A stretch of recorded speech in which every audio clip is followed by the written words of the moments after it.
Hey everyone, this is PrinceWatercress, and welcome back to Let's Play Last Battle for Genesis and Mega Drive. This is the fourth and final chapter, and we meet a new enemy as soon as we begin. It's these guys that have these little blades that pop in and out of the ground here. You can easily take them out with a low kick, and in case they hit you, you can just wait by where they popped up, and you can just keep doing a crouching kick until they show back up, and then you can take care of them accordingly.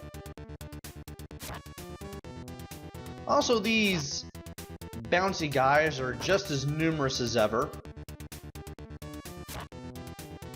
And we also have another variant of the new enemy that's above ground, and as soon as they approach you, you want to hit them with the crouching kick as well. There's only one place we can go to, and that's to the north. And for the first couple of stages, you want to keep your health as high as possible. I cannot even stress that enough, especially against these guys. There's three of them stacked together like a totem pole, one on top of the other's shoulders. And actually pretty easy to fight. Wait for them to come to you, and eventually the top guy will drop down towards you. If you can't hit him with a regular standing punch, just wait for him to stop attacking, he'll jump back. His buddies will inch a little bit closer to you, and then you can try to punch him again. And then once you take him down, his other two buddies will come towards you, and you can easily punch them. They do separate if they get too close to you in that state, though. In this part of Chapter 4, you definitely want to inch forward whenever possible. That way you can take these guys on as efficiently as you can, because that would definitely help. And now we have our power filled up as high as we can get it at this point. We are now in a bulked up state, which means we can now take care of the bouncing guys with the jump kicks, and we can continue through the remainder of the level without having to fight any enemies. Now you want to go down into the right here, because this is pretty easy to miss if you don't know where to go.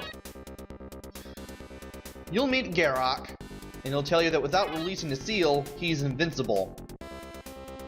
For talking to him, you bring your maximum health to as high as it can go.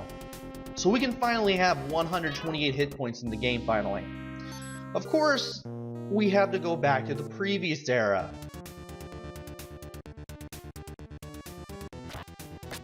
Which means we have to fight these guys again. But since we don't have to increase our power meter anymore, we can just coast on by these areas. Which is a good thing, because I want to take on the bouncing guys with the jump kick and make progress at the same time. And from here, you want to go to the north area. Again, you want to keep your health high as you go to where we're about to go. And we have a new enemy here. These guys with flamethrowers. There is a trick to this area. You want to keep the flamethrower guy behind you at all times and hit the bouncing guys with not jump kicks, but crouching kicks. Don't let the flamethrower hit you, it will do a little bit of damage. And this is where I realized that I was fighting the bouncing teleporting guys the wrong way all along.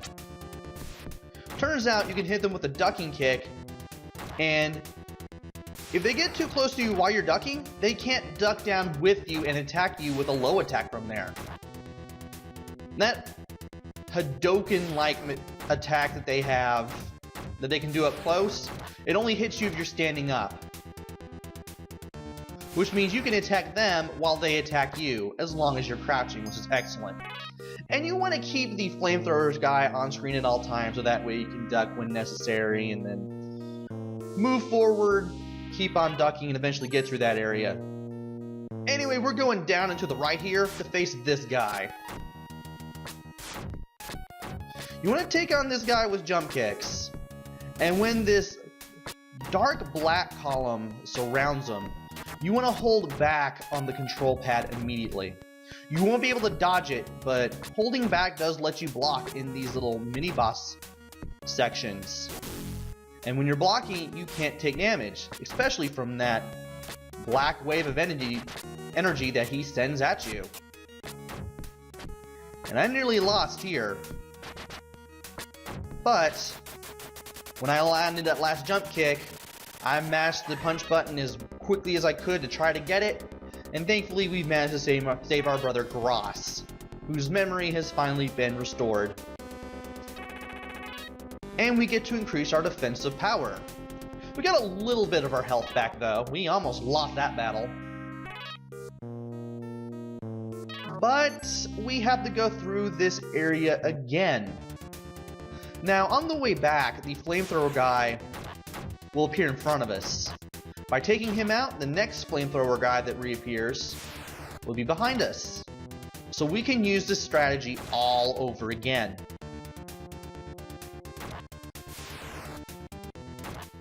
Still can't believe it took me this long to realize that you could just use the crouching kicks, regardless of whether you're in your bolt up form or not, to take on these bouncy guys that attack and run. Also, this guy shows up regardless of which direction you're going. He's more likely to show up if you're going to the left, this guy that throws the blades at you. And I unintentionally kicked the flamethrower guy out of existence, which was a pretty dumb mistake on my part, but we get him to reappear behind us again.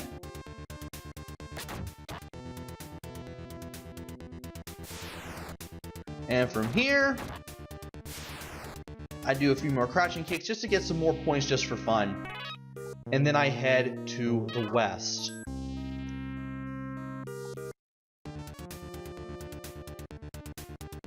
At least you don't have to deal with the flamethrower guy this time around, but you do have the guys who throw the knives and those huge blades at you. But thankfully, this area is mercifully short, and you can get through it rather easily. The first two areas of Chapter 4 are quite honestly the hardest parts to get through. But if you can get through them, especially with as much health as you possibly can, it definitely makes the other areas easier. And here we meet Rob, who tells you that there is a secret in the West Mausoleum. We can now solve the secret of the seal, which makes Garrock invincible. Now, if you didn't meet Garrock the first time and you didn't fight that boss, you will not be able to do the next area. Also, my health is extremely low, but thankfully the labyrinth is going to fix that, because there are doorways that we can enter where we can fight enemies and bring our health up a little more. There's not one or two, but there's three. And those three doorways that you can enter to fight enemies make a world of difference. So take advantage of them as soon as you get in. We're already at half health now. Now, you're not supposed to go down here because this leads to a dead end, but I go in and then come back out. Why do I do that? To do the same trick as last time. Fight off a bunch of enemies, get my health back. Simple enough. I know I have more than enough health to get through the labyrinth, but at this point, I just want to make sure that my health is super high before I take on the rest of this labyrinth. Because after all that, I really want to bring my health all the way back up as soon as I can. Because the game, again, does not give you a lot of opportunities to refill your health. And when you jump over that hole there, you want to be ready to kick to knock that boulder out of the way. Otherwise, you'll probably be knocked back into the hole, though you could just lead back up and to the right. Still, that's less stuff you want to worry about.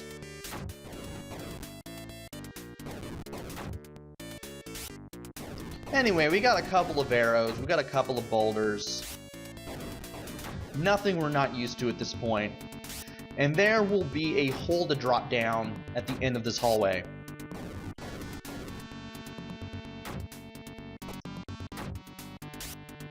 And there it is, so let's go ahead and drop down there. We're going to be traveling to the left while avoiding a bunch of arrows as best as we can.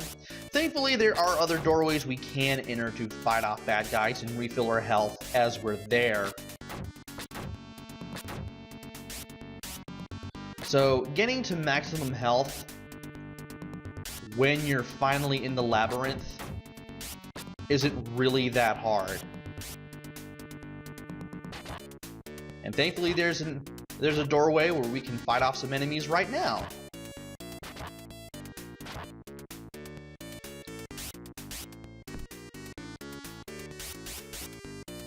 After that doorway we see some ceiling spears. Thankfully they're dreadfully easy to avoid. And you won't be able to see that knife coming unless you've played through this labyrinth quite a bit. And from here where you see that snake pattern on the piping there, you're supposed to go right because that's a correct path, but I go to the left until I reach this doorway.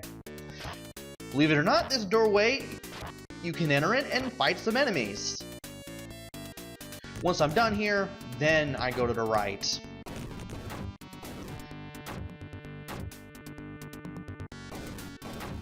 And we should reach another doorway before we know it.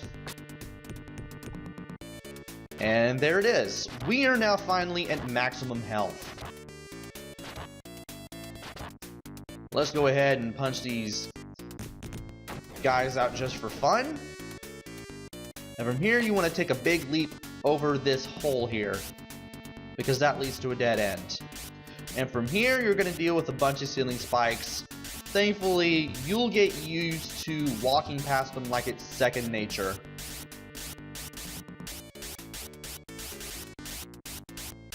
At the end of this hallway should be another hole.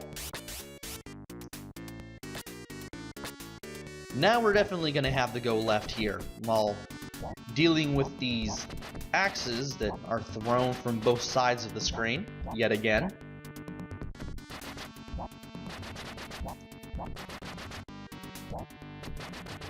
Not gonna lie, this chapter was very hard at the beginning, especially when they introduce those new enemies that come out of the ground and try to attack you.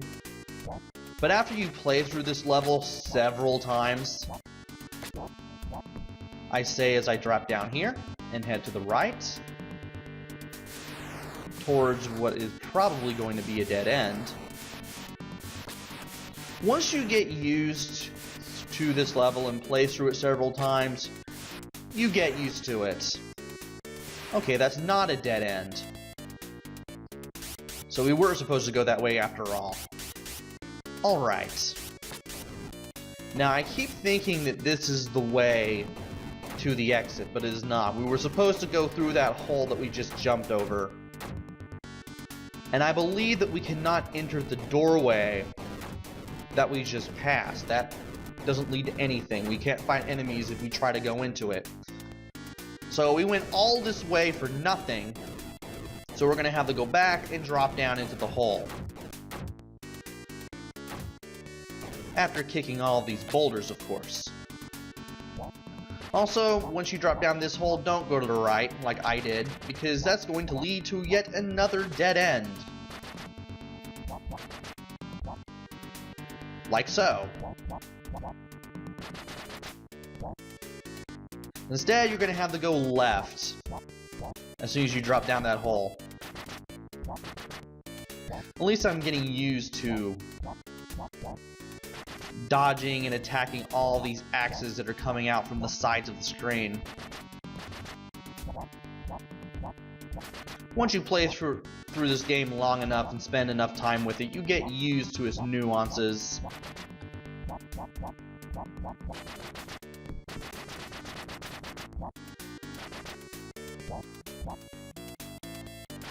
we should be reaching the next point to go to fairly quickly. And we will have to go to the left because to the right is a wall that we will see immediately.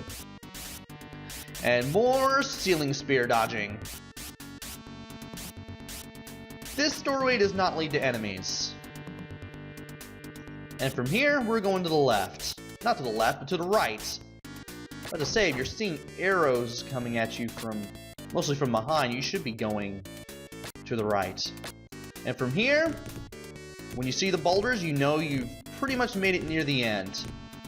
Once again, you're going to have to take care of some fancy footwork in order to avoid the boulders as best as you can.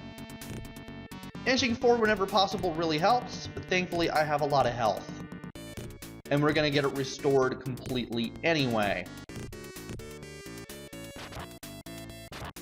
And here's one last doorway full of enemies before we make it to the end. And when you see this pattern with the piping on the background wall, you've reached the end of this labyrinth. And this purple statue will change into an obelisk.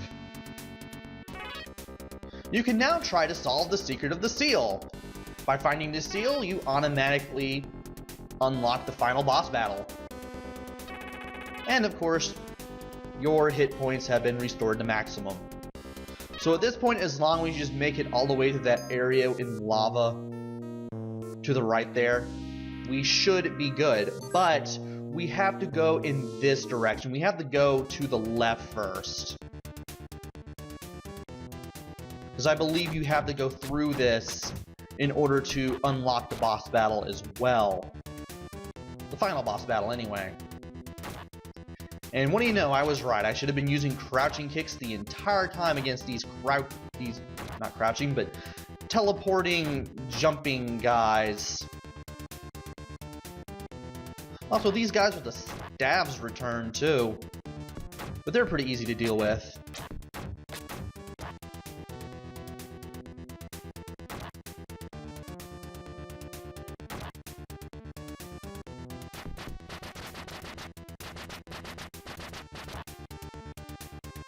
And it shouldn't be long before we reach the end of this area, where we learn that we will have to fight Garrock twice. Eh?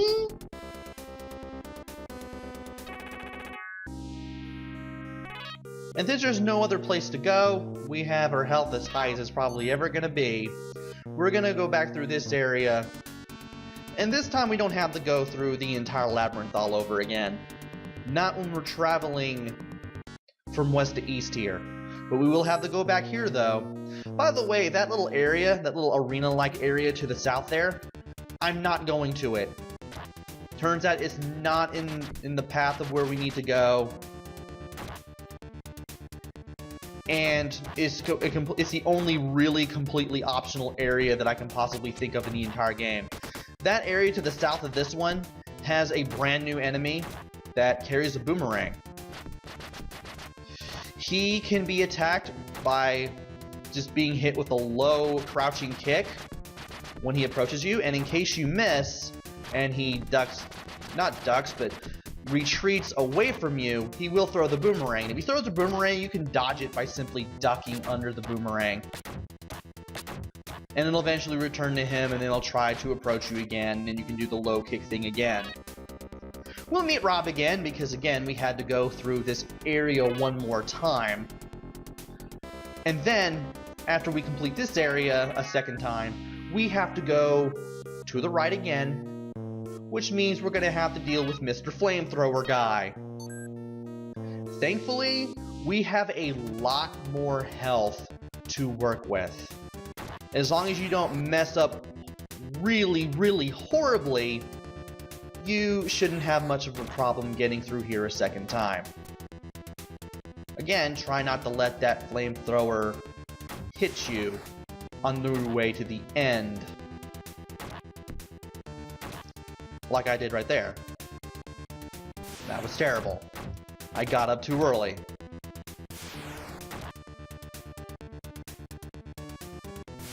And yep, this guy showed up. Gonna do a crouching punch. and somehow narrowly avoid being hit by the flamethrower again.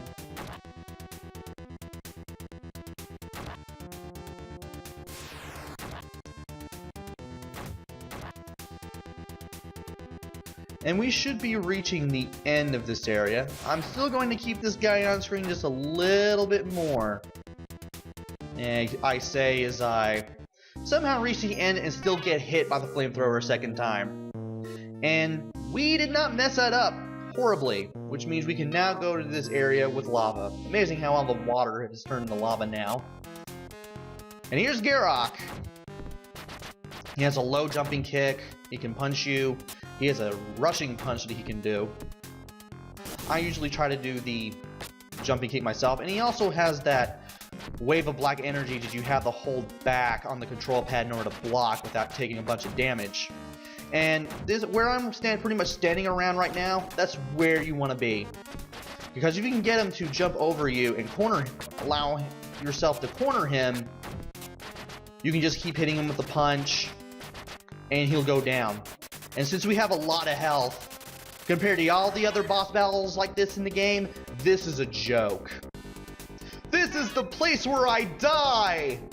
Farewell, Arzak! And then he shoots the ground with these projectiles, and then he pretty much immolates himself.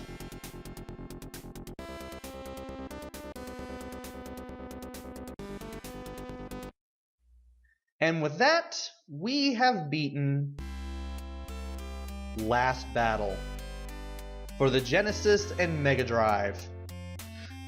One of the 6 launch titles for the Mega Drive in America, where it was released as the Sega Genesis due to trademark issues. Somebody else held the trademark to Mega Drive in America, I believe. And here's your brief one-screen ending where Arzak rides on a horse down the ruined world and says Alyssa loves Max and they should spend their lives together. And as Arzak continues to ride that horse, we see all the people that we met and fought along the way. There's Sid and Duke. There's Gear and his daughter.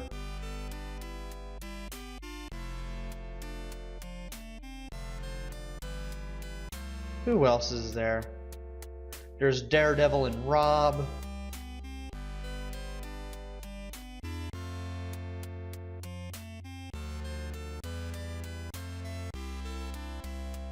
There's that guy that we fought. There's Gross.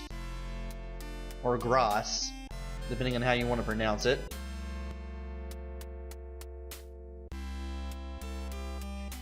And there's Gross in his powered up form, as well as Arzak.